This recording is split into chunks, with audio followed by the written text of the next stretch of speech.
नमस्कार दोस्तों बच्चों। आज हम लोग जो है पार्ट्स ऑफ स्पीच के अगले भाग इंटरजेक्शन के बारे में अध्ययन करेंगे। इंटरजेक्शन क्या होता है, ये किन शब्दों से मिलकर बना है और इनका किस रूप में हम वाक्य में प्रयोग करते हैं, हम लोग आज इसके बारे में जानेंगे। तो आइए देखते हैं इंटरजेक्शन। इंटरजेक्शन क्या है। देखिए, इंटरजेक्शन कि जो हिंदी होती है उसे हम लोग कहते हैं विस्मय बोधक या विस्मयादि बोधक। इसकी परिभाषा के रूप में हम कहते हैं कि an interjection is a word. यह इंटरजेक्शन जो है एक ऐसा शब्द है विच शोज, जो प्रकट करता है, दिखाता है। क्या दिखाता है?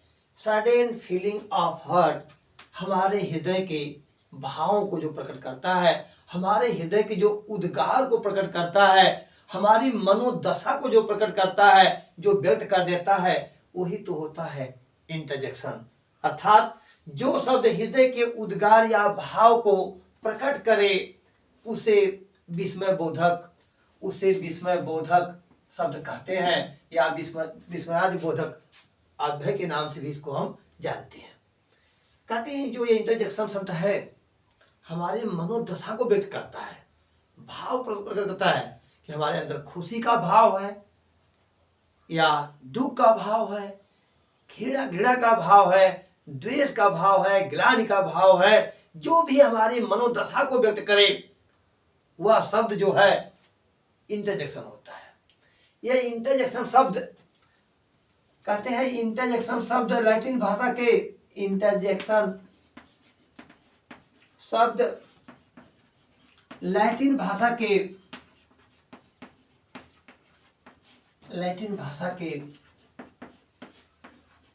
के दो शब्दों के योग, दो शब्दों इंटर प्लस जेक्टर शब्द से बना है।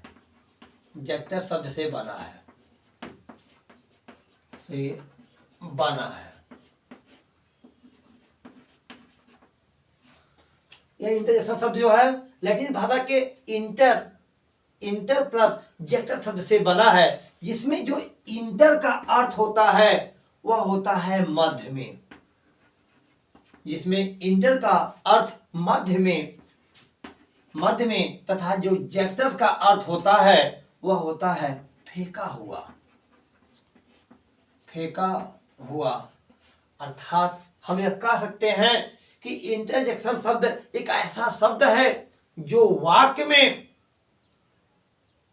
डाल दिया गया है, रख दिया गया है, और यह शब्द आज वाक्य का एक अभिन्न अंग बन चुका है, जिससे हमारे हृदय के भाव प्रकट होते हैं।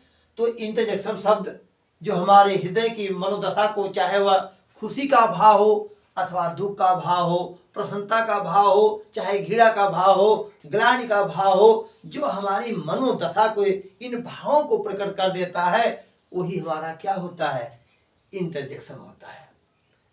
जैसे आदमी के विचार पल पल बदलते रहते हैं, सोच के अनुरूप ही उसकी दशा बदलती रहती है। जैसे कहा भी गया है कि जैसी मन की दिशा होगी वैसी ही मन की दशा होगी। हमारे मन की दिशा कैसी है? अगर हम अच्छी बातों को सोचते हैं, प्रसन्नतापूर्ण बातों को सोचते हैं, तो हमारे हृदय के जो भाव होंगे, जो हमारी दशा होगी, मनोदशा जो हमारी होगी, उसे प्रसन्नता का भाव दिखाई देता है। यदि हमारे अंदर दुख के भाव दिखाई देते हैं, घृणा के भाव दिखाई देते हैं, द्वेष के भाव दिखाई देते हैं, तो निश्चित रूप से वो हमारे चेहरे पर भी वो भाव प्रकट होते रहते हैं। अर्थात हमारी सोच के अनुरूप ही हमारे हृदय के भाव होते हैं और हमारी उसी मनोदशा होती है। कुछ शब्द ऐसे हैं जिन शब्दों के प्रयोग से हम लोग अच्छी तरह समझ जाएंगे कि वास्तव में दुख के भाव कैसे होते हैं, सुख के भाव कैसे होते हैं। तो आइए देखते हैं कि हमारे वे शब्द कौन से हैं जिनके माध्यम से हम लोग इंटरजेक्शन के भाव को समझेंगे। देखिए, जैसे एक शब्द है ओह एक ऐसा शब्द है, यह ऐसा एक वर्ड कह सकते हैं जिससे हमें घृणा का भी भाव मिलता है, दुख का भी भाव मिलता है, ग्लानि जैसे भाव भी मिलते हैं, जिन्हें हम लोग वाक्यों के माध्यम से देखेंगे। ओह, ऐसे ही हुर्रा, हुर्रा जैसे शब्द हमारे जो हैं, ये हमारे अंदर जो भाव है प्रकट करते हैं। तो आइए हम देखते हैं। देखा प्रायः हम देखते हैं कि एक ही शब्द को भिन्न भिन्न भावनाओं को प्रकट करने के लिए प्रयुक्त किया जाता है। जैसे वो को ही लेते हैं हम लोग। ओह, जो वह शब्द, वो हमारा शब्द है, इस ओह से घृणा, तिरस्कार, रोष जैसे भाव मिलते हैं। जैसे देखिए, what a wicked life, what a wicked life, कितना जो है दुष्टतापूर्ण, या कह सकते हैं कि बड़ा ही गलत जो है उसका झूठ है। व्हाट अ विकेड लाइफ, उसने कितना जो है दुष्टतापूर्ण, निजतापूर्ण, या कह सकते हैं तिरस्कारपूर्ण जो है उसने झूठ का प्रयोग किया, दुष्टतापूर्ण उसने जो प्रयोग किया। तो यहाँ पर हम देख रहे हैं ओह का जो भाव मिल रहा है हमें, वो हमें तिरस्कार का भाव मिल रहा है, घृणा का भाव मिल रहा है, या कह सकते हैं रोज जैसा भाव मिल रहा है। इसी ओह को हमने दूसरे वाक्य में देखा कि व्हाट अ लवली चाइल्ड, कितना प्यारा बच्चा है। यहाँ पर व्हाट का प्रयोग हमने ओह को तो हमने आश्चर्य के रूप में लिया, प्रशंसा के भाव में लिया, लेकिन व्हाट से एक तरह से कह सकते हैं कि हमें जो आश्चर्य का भाव है, कितना प्यारा बच्चा है, ओ का प्रयोग हमने दूसरे रूप में प्रयोग कर लिया। इससे जो हम देख रहे हैं कि इससे जो है यहाँ पर ओह का भाव जो है प्रशंसा का आनंद के लिए हो रहा है। कितना प्यारा बच्चा है, देख के खुशी मन विह्वल हो जाता है, आदिश हो जाता है। ओह, द चाइल्ड रन ओवर, ओह भाव मिल रहे हैं। ओह, चाइल्ड रन ओवर, चला गया बच्चा। भय, संकट का भाव यहां मिल रहा है। हुर्रा तथा हज्जा, जो शब्द होते हैं हमारे वाक्य में, इनसे प्रसन्नता का भाव मिलता है, आनंद का भाव मिलता है। हुर्रा, तो बोलते हैं वाक्य में, hurrah, we have won the match, won the match। कितनी खुशी की बात है, कितनी खुशी की बात है, कितना आनंदित बात है, प्रसन्नता का भाव है कि हम लोग मैच को जीत गए। तो यहाँ पर जो हुर्रा शब्द है, वह एक तरह से प्रसन्नता का भाव प्रकट कर रहा है, आनंद का भाव प्रकट कर रहा है। एलास, जहां पर दुख की बात होती है।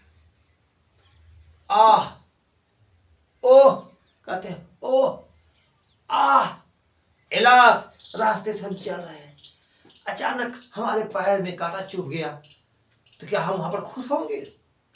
अचानक हमारे हृदय के जो भाव होते हैं, मनोदशा होती है, सर्टेन फीलिंग अंदर आती है, ओह, आह, जैसे दुख के भाव मिलते हैं। तो वहां पर क्या हुआ, जो ये एलास शब्द है, आह शब्द है, ओह शब्द है, ये हमारे अंदर क्या करते हैं, दुख के भाव को प्रकट करते हैं। जैसे alas, alas, the old lady died, alas the old lady died, alas the old lady died। दुख की बात है कि जो बूढ़ी महिला थी, वो बेचारी, समझिए अपना।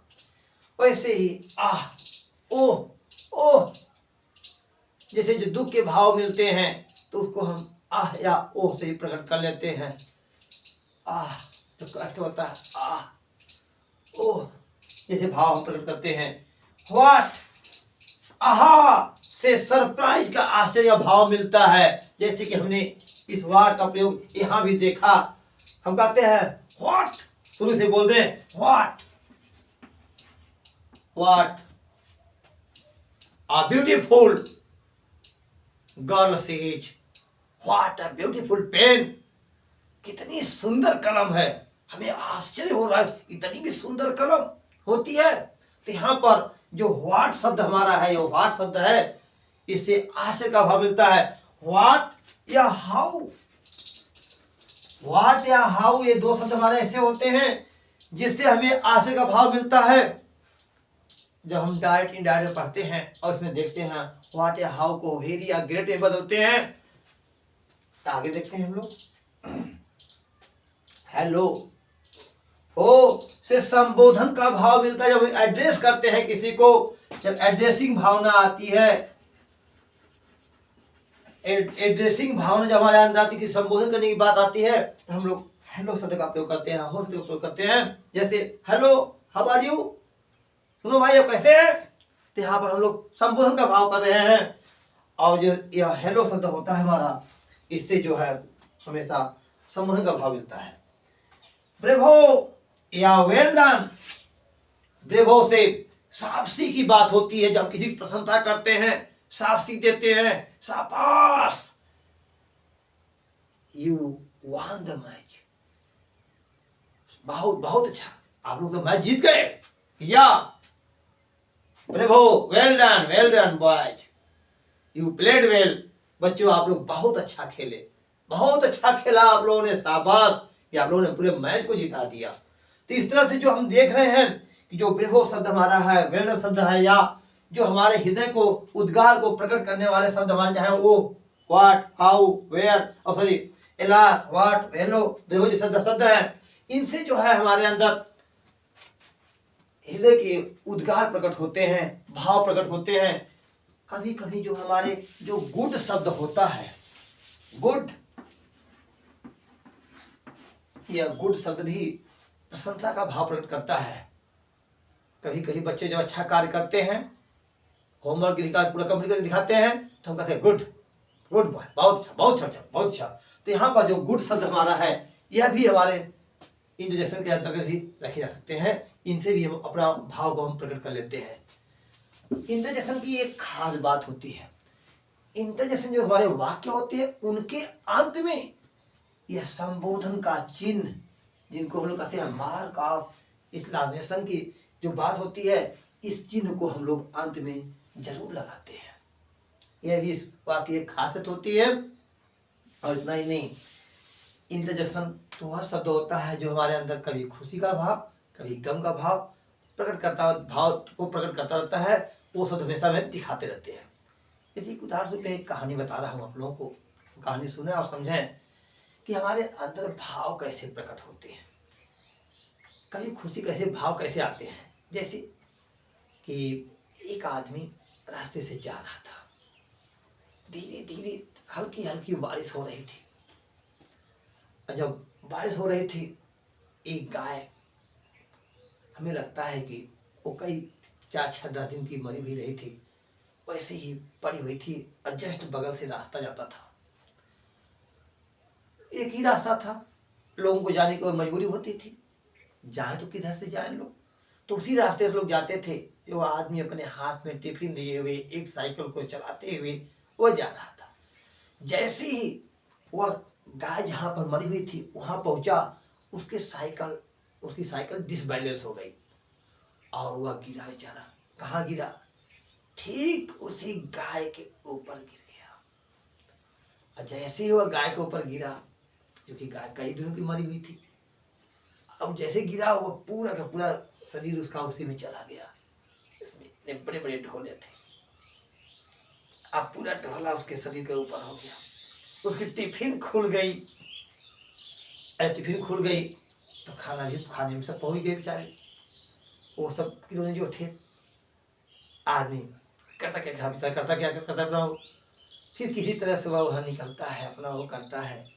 तो सोचिए अपने मन में कि क्या उस समय की स्थिति रही होगी, आपके मन में कैसे भाव उत्पन्न हो रहे हैं, कैसे घृणा जैसी बात आ रही है। तो ये जो घृणा के भाव होते हैं, कुछ सोच से भी हमारे होते हैं कि हम सोच रहे हैं कि वह कैसे वहाँ पर हुआ, कितने हमारे मन बिगड़ जाते हैं। लेकिन अगर एक कह दिया जाए अभी कि कल तो छुट्टी रहेगी, कल त्योहार है और सरकार ने घोषित कर दिया है भाई छुट्टी 1-2 दिन 3 दिन 4 दिन के लिए हो जाएगी, अगर ऐसे भाव तुरंत मिल जाए हमें, हमारा तुरंत विचार बदल जाते हैं। अर्थात हमारे अंदर जो भाव आते रहते हैं और बदलते रहते हैं, वही प्रकट करने वाले शब्द ही तो इंटरजेक्शन होते हैं। तो मैं समझता हूँ कि आप लोग जो है इंटरजेक्शन को समझ गए होंगे कि इंटरजेक्शन क्या होता है। नमस्कार, धन्यवाद।